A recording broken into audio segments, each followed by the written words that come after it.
Welcome back to MMA Al Dente. I am the guy who picked Rich Franklin to defeat Kung Lee. And I'm here to talk about Dan Ige versus Nate Landwehr. This is on the main card. Dan Ige is 16-6. He's never been finished. All 6 losses are by decision. Really fucking tough guy. And Nate Landwehr is 17-4. Even though he's a little more vulnerable, he's been finished twice in the UFC.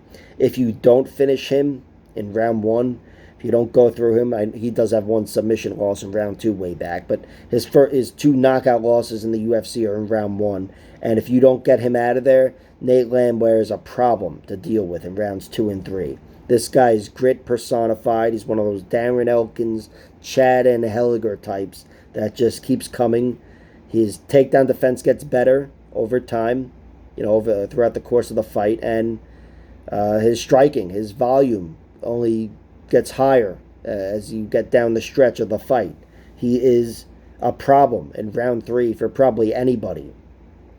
He showed a lot of success. He had a lot of success in Russia, taking out some really solid fighters over there. And again, it's his takedown defense getting stronger. People not expecting him to be this much of a problem. And he's got cardio for days, Nate Landwehr. Excellent cardio. He had that war with Darren Elkins to make his UFC debut. He won, I think, a unanimous decision, but it was very tight. I scored it for Elkins, but I'm a bitter Darren Elkins fan. What the fuck do you want from me? But like I said in every video I've covered since then, Nate Landwehr is Darren Elkins. He's Darren Elkins on the feet. He's just pressure and volume on the feet, and he wants to break you. That David Onama fight, even though he didn't get the finish there, that was the greatest example of that. It's the same traits he's shown throughout his career. Like I said, those battles in Russia and here in the UFC, even though he's gotten a few submissions down the stretch. But he takes over fights in the middle and breaks guys. And you almost, if you're not able to go through him early, you're in trouble. His 2 losses to Herbert Burns and Julian Erosa, he was knocked out with big, long knees from long, tall guys. But, that's something where Dan Ige, even though Dan Ige has knockouts early, he got a knockout in like 10 seconds over Gavin Tucker. But he's not Mr. Knee. He's more of a conventional puncher. He's a really slick boxer, and he doesn't have the height and the reach of guys like Julian Erosa. So Nate Landwehr, and he's also not nearly as wild as a guy like Julian Erosa. So Nate Landwehr, if he doesn't get knocked out in round 1, which I'm not expecting him to, even though I threw a sprinkle on it because I'm a degenerate, I think he makes this a pretty close fight down the stretch, believe it or not. Dan Ige's never been put away. He's only lost to excellent fighters. Movsar Evloev, Josh Emmett, Korean Zombie, Calvin Kattar, Julio Arce, and some guy before the UFC. And, some of those were 5 rounds, the Zombie fight and the Kattar fight. I feel like Dan Ige took a round from everybody aside from Movsar Evloev. That was the only real mauling. But the Josh Emmett fight, you could argue, went either way for Dan Ige. Of course, you could say the same about his Edson Barboza fight. But, speaking of which, he's got some solid victories. Edson Barboza, he knocked out Damon Jackson, who had a good bit of momentum going into that fight. And I think the odds were close to even. Or maybe Ige was a bit of a favorite. But Ige looked excellent in that fight. Just really excellent. Kind of outclassed Damon Jackson and then out-colded him in round 2. So it was a great win. He knocked out Gavin Tucker in 10 seconds or whatever, like I said. That's probably his finest moment, but maybe not his best overall victory. It might be the Barboza win. He beat Mirsad Bektic, Kevin Aguilar. He's definitely gotten some solid wins along the way. Dan Ige, he's jack of all trades. 5 wins via knockout or TKO. 5 submissions, 6 decisions. And I think he's got decent wrestling, too. I don't know his wrestling pedigree or anything, but he's definitely a decent wrestler.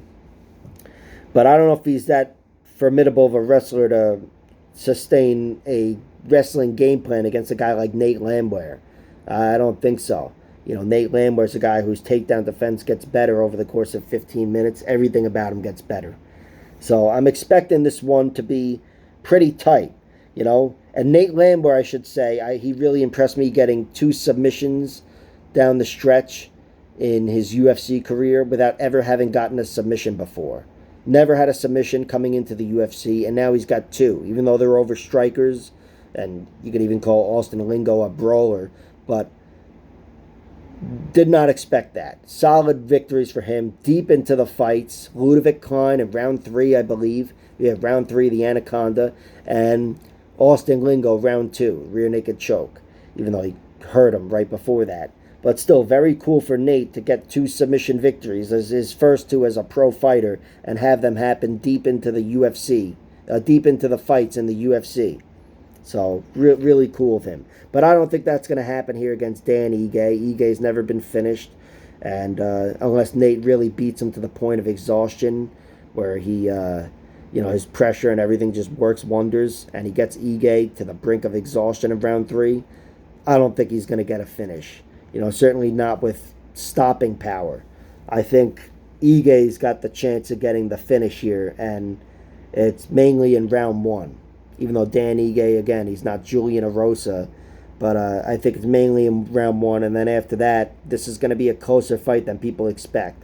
Gun to my head, I'd go with Ige winning a decision, but there's definitely some value on Nate Landwehr winning a decision. Nate Landwehr decision plus 500. I threw a little bit on that. I should have just played fight goes the distance, but I think Dan Ige being my pick, I pounced on him winning by plus 250 decision with a sprinkle by knockout plus 375, and I also knockout in round 1, 375, and I also threw a sprinkle on Nate Landwehr winning by decision. I think Nate Landwehr, if he doesn't get knocked out, he's going to up the volume, and that alone, his cardio, will make him, formidable in any sort of a decision, any sort of a 15-minute fight against really fucking anybody.